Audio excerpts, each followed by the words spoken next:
What's going on YouTube? We are back with another video, and in today's video we are going to be handling a bunch of GM stuff. So please remember to like the video, subscribe, share, and comment. Let's get into it. Alright guys, so as you can see here, we are looking at a couple of trades that were offered for Ryan Tannehill. We did put him on the trading block, so this is what you're currently looking at right now. And I noticed that the Giants are probably going to have the best offer. So instead of accepting these draft pick offers, I think what we're going to do is we're just going to head over and try to make a manual trade. Now this is going to be for a trade for a couple of positions that we probably need to improve. So let's just head over and look at a couple of trades. So we're looking at the Giants roster, and I ran across John Ross III. Now, if anyone who plays Madden, you know John Ross has burner speed, 96, 95 acceleration. All right. So off the bat, I know his overall 71. I know his age is 25, but I'm thinking this is going to help our offense take the top off of defenses. So as you can see here, we are submitting a trade. This trade was accepted by the Giants. So we're going to trade Ryan Tannehill, our 2022 fourth round draft pick, which is pick number 123 currently. You know, it's subject to change, I suppose.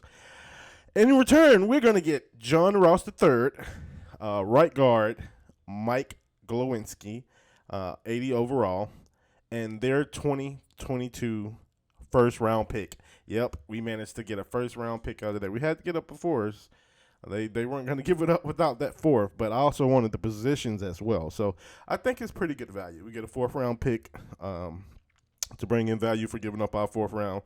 And then we give the two positions to the one right guard that we needed. We needed improvement on our offense. And John Ross, who can take the top off of defenses. And I think that's going to help our offense tremendously, given the type of offense that we play. All right, guys, so we're just going to simulate to the next week. This is going to simulate week 2 against the Tampa Bay Buccaneers. And looks like we actually lost this game, 27-11. Malik Willis stats was a rating of 16, 104 yards, 2 interceptions, 22 yards was his longest pass, 2 sacks, and a 36% completion percentage. All right, guys, let's go ahead and run through this training here. And we're just going to take a look and make sure that we don't have any injuries from the training. As you guys know, our players can get injured during training, so we don't want that to happen. We want, at least if it does happen, we want to be aware of it. And after that week, we didn't sustain any injuries. Now, we are currently in week number 4, and we have to cut 8 players. Okay, they give you a couple of suggested or recommended cuts that they want to, just kind of throw out towards you. And, I go to look over that and see if we can find something that we want to cut, if there's anything in this list. And I'm looking at Rashad Weaver, and I'm like, whoa. We're definitely not cutting Rashad Weaver. We that's going to be a development player of ours, a project. But there are a couple of players here who we can cut, not even cut. We're going to, like right now, we're going to move Mason Kinsley to the practice squad. Kevin Strong, we're going to move him to the practice squad. And that brings us down to, I believe we did cut 1 before, but that brings us down to, or we were able to move 3 to the practice squad. But that brings us down to 5 players to cut now. I don't want to move Rashad Weaver to the practice squad because that means somebody can on another team can pick him up. So we're gonna have to find a way to try to leave him on the roster. That's the player we want to keep on our roster. He does bring value. So looking at a couple of other players, I'm thinking Trenton Cannon. I can cut him. I like his speed at the running back position and his fit in the offense. If I do cut him, I'm going to incur a penalty, however. So I'm thinking, okay, it's not that much money, but I really don't want to, incur the penalty if I don't have to. So I'm looking at a couple of other players. I can cut him with no problem. So we go ahead and get rid of the Izzo, the tight end. That brings us down to 4. Now, Chester Rogers, he's been with the team for a couple of years now. Robert Woods, we're definitely not cutting him. I don't even know why he's on this list. I guess because he's an older receiver. And looking back at it now, maybe we need to probably look to trade Robert Woods. We might get one good year out of him, though. I don't know. We'll see in the offseason probably.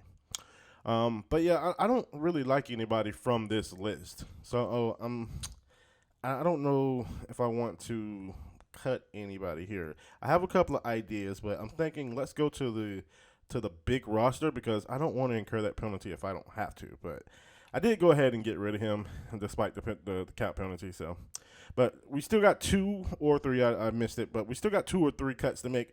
I believe it's 3 cuts because when we come here, we are actually going to just take a look at a couple of players to see who we can keep on the team. See who's expendable for the most part, you know. So just looking at it here, we have a couple of receivers that we can get rid of here. And I'm just comparing stats, age, and overall between all the receivers here because we can definitely get rid of at least 2 receivers. So I'm just checking out which ones I want to keep here, looking at the stats, looking at the age, and the overall. Des Fitzpatrick is young, you know. I don't know if I want to cut him. Looking at the tight end position, we could get rid of Pruitt if it comes down to it.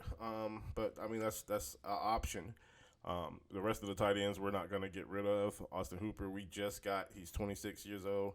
Okonkwo we just drafted. Swarm is a pretty good possession tight end and run blocker. So don't think we want to get rid of any of them. But going through the positions here, just checking out how many people do we have at each position, and what can we afford to cut from each position if it came down to it. And you as you can see, I was skipping past cornerbacks and I see Buster Skrine. I moved him down the depth chart. He is 7-4 overall, but he's also 32. His speed is below 90. He can't keep up with the faster receivers in the league. He's older. He doesn't have any upside. He's a normal development. You know, I don't see any reason to keep him around. So, I mean, let's go ahead and just get rid of Buster.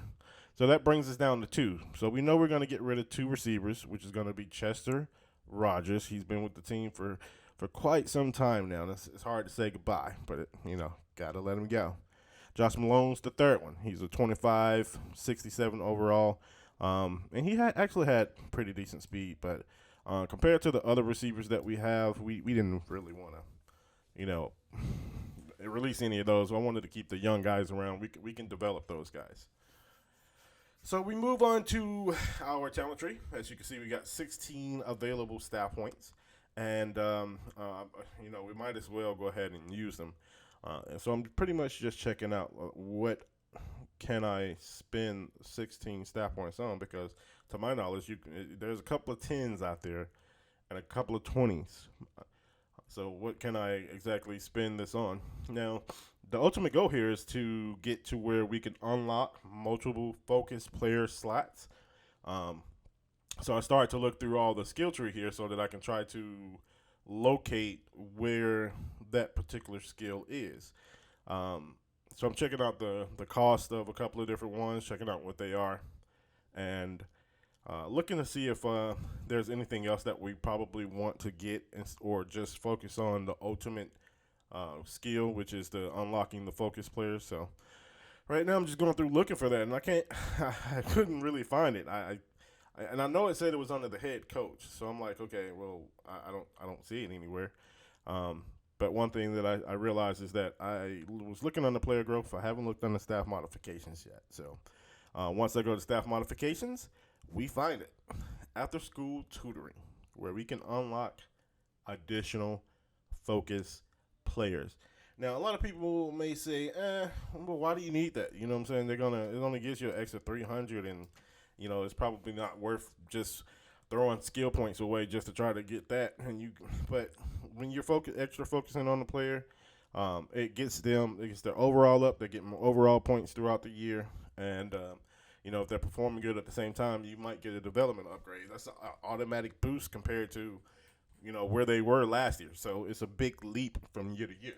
You know, you want to make the biggest leap possible, especially with a quarterback that's starting at the overall of 64. I think he started out. No, he was 69. Um, so we want a big lead as possible. This is our starting quarterback. That's not going to cut it. We can win a Super Bowl, you know, Trent Differ, whatever the case may be, but it's possible, you know. But anyway, we've moved on, and we have simulated. We're in week number 1 now. We've made all of our cuts, and our week number 1 matchup is against Arizona.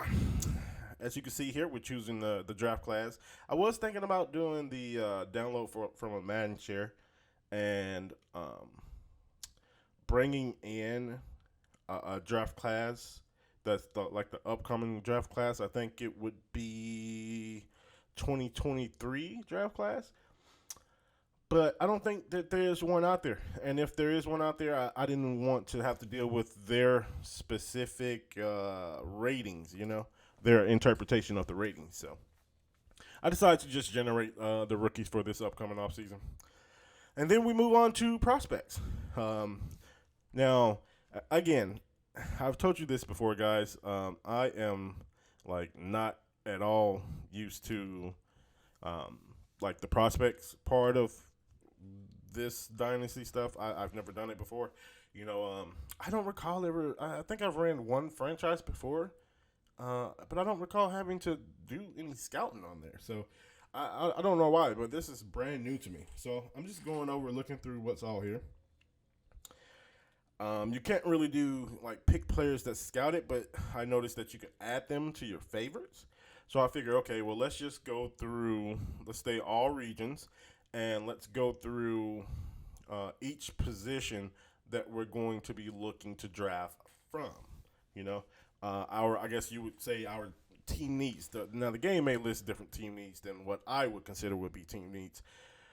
So I'm going to basically favorite all the players that are in those positions, you know. I'm looking at it over a couple of players just to see what you know their starting thing is, trying to figure out how this is. I guess you say how it's how it operates. You know what stats they keep up with, development, ratings, letter grades, projected, and the completion percentage. Basically, trying to figure out how do you kind of like, you know, tell. How do you get them to scout? Because there's not an option for you to like get them to scout here. When you select it, just brings up a card. So I thought you could add them to the draft board. So I'm guessing when you do add favorite, it adds them to the draft board. I'm just guessing because I haven't gotten that far yet. Again, I've never done the prospects scouting stuff, so it was just a wild shot in the dark. So we're just gonna go through, as I mentioned earlier, and pretty much favorite every player in the positions that we're going to be looking to fill throughout the draft this coming up off season, based off of the current team that we have. Now, expiring contracts could play a part in, you know, changing that dynamic.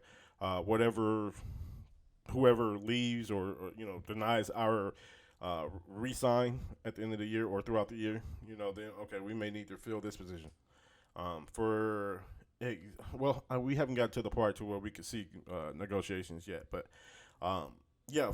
For instance, though, if Robert Woods were to leave after 1 year or something like that, and we would need to backfill that receiver position, you know, so then wide receiver would become a position of need then. So based off of contract signings and you know, free agent pickups and whatnot, this may change. But as of right now, this is these positions that I'm pretty much thinking I'm going to want to keep an eye out for in the draft. So yeah, we just go through and add favorites to all of those guys. And I'm still just kind of looking over the prospecting thing here because I don't really get it, guys. Just making sure that the scouting still set up, the regions. I don't know if that changed from week to week, so wanted to check and make sure that you know that didn't change or anything without me knowing. But yeah, so those were pretty much some of the changes that we've made.